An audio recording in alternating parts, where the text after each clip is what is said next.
Hi, Jack Spirigo here with another survival podcast video. If you watched the last video, you know we came out here to this little creek that runs through a city park out here. It's very much like a typical creek you'd find in the woods anywhere throughout the southeastern United States, where you could be out camping, backpacking in a survival situation, or just out doing some brush crafting. I don't want to eat any of the fish out of here, but what I did is I came out with a minimalist kit. One of the things in it was some paracord and some snelled hooks. In the last video, I caught 2 perch using flower blossoms as bait. Now that's taking care of 2 things of my needs for if I was in a survival situation. First is I have some protein. Not a lot, but I had enough protein to at least make a little bit of a meal out of it. And then I had leftovers that could be used for bait. Since I don't want to kill the fish here, I brought along a hot dog. I know you won't have a hot dog in the wilderness, but it's standing in for the leftovers from those fish had I actually killed them and eaten them. What I'm going to do now is a method of jug fishing, and I happen to just look around, and it seems like no matter where you go, you can always find some garbage, even way out in the middle of nowhere. So I found an old water bottle laying out here. We're going to make a float out of this, and we're going to do some jug fishing. Instead of having like this long monofilament line that can all get tangled up though, hanging off the jug, and to be able to pull the jug back in, because I don't want to get in this water. This water's nasty. You may be in places where you don't want to get in the water because of hypothermia, or for any the bottom might be soft. There could be a lot of reasons you don't want to actually get in the water. So without a boat, you got a jug floating around out there, you got to be able to bring it back in. So the first thing we're going to do is take a piece of paracord. This is about a 5-foot piece of paracord, and we're going to need a line, I estimate, about 10 to 15 feet of line to be able to drag the cork back in. So what I'm going to do is strip out, and I cut off, again, I have more paracord than this. I cut this piece off, and I'm going to go ahead and strip out the inner lines. And what I'm going to do now is drape them around my neck. That's the best way I know to keep them from getting all tangled up with each other. And I'm going to pull one out, put it in my mouth, pull the other one out, put it in my mouth, and I'm going to tie what's called a blood knot, which is a great splicing line, or line splicing knot, but I'm not going to try to show you out here in the woods how to do this. I'm going to recommend you check out Brian Black from ITS Tactical's Knot of the Week on the blood knot.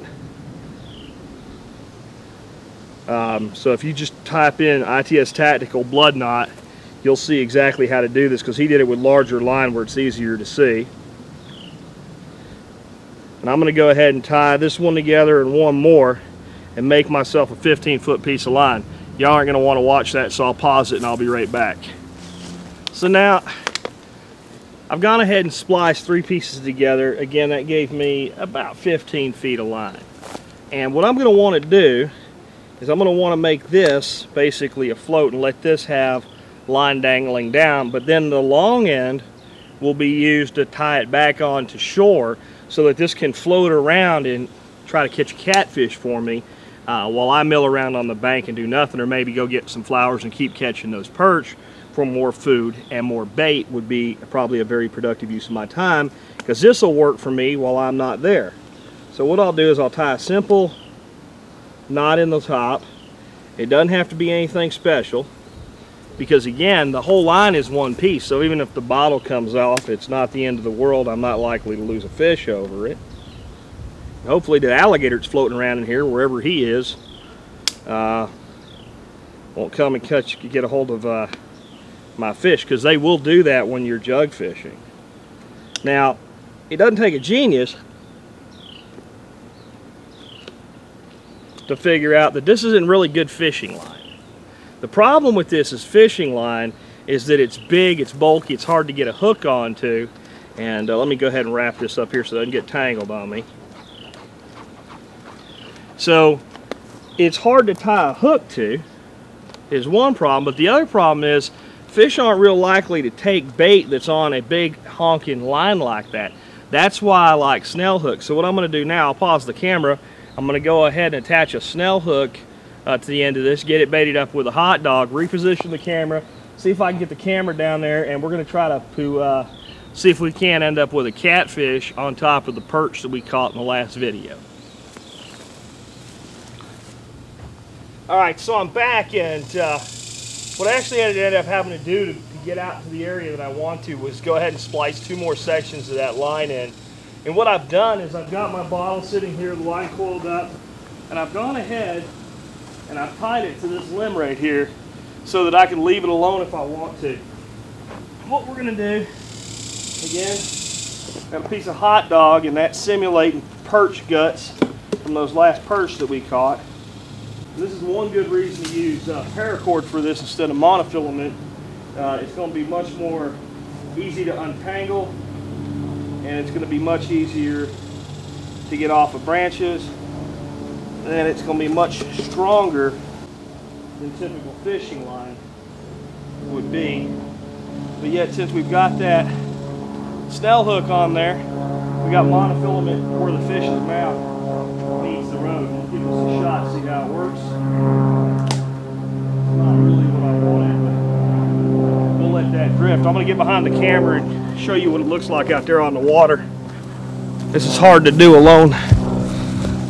Now, honestly, the biggest problem we may have doing this is keeping the perch away from the dadgone thing long enough to get a catfish on there. But I'm going to go ahead and pause because watching a bottle is boring.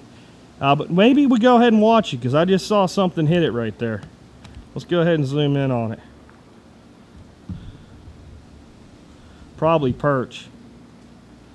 You can see something's going ahead and messing with it, but again, that's probably perch. We're looking for a catfish that'll just take that all in one gulp. So I'll keep at it. I'll give it a pause, and if we get anywhere with this, I'll bring the camera back online because I'm down only 35 minutes of battery life now.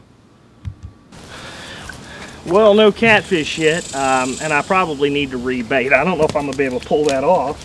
Oh, come on, guy! I don't want to hurt you.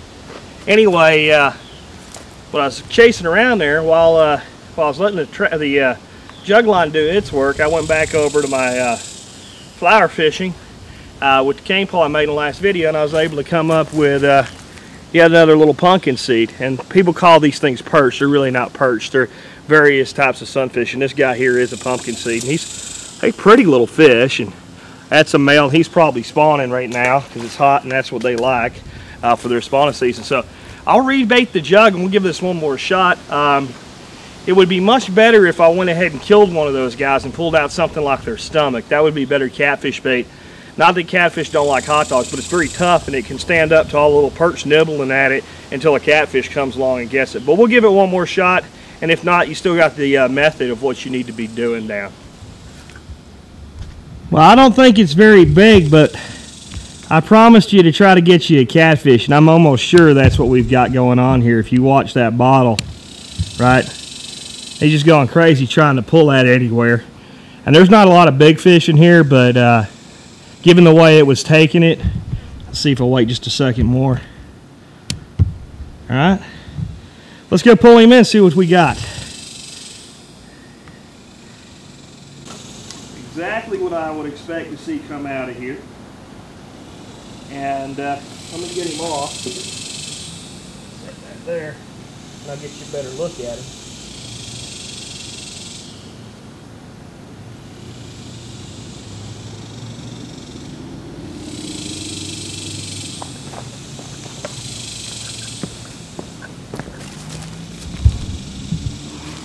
Well, there he is. He's not big. Wouldn't even be legal if it was a channel cat, but since it's a mud cat, if I wanted to eat this thing out of this nasty water, I could.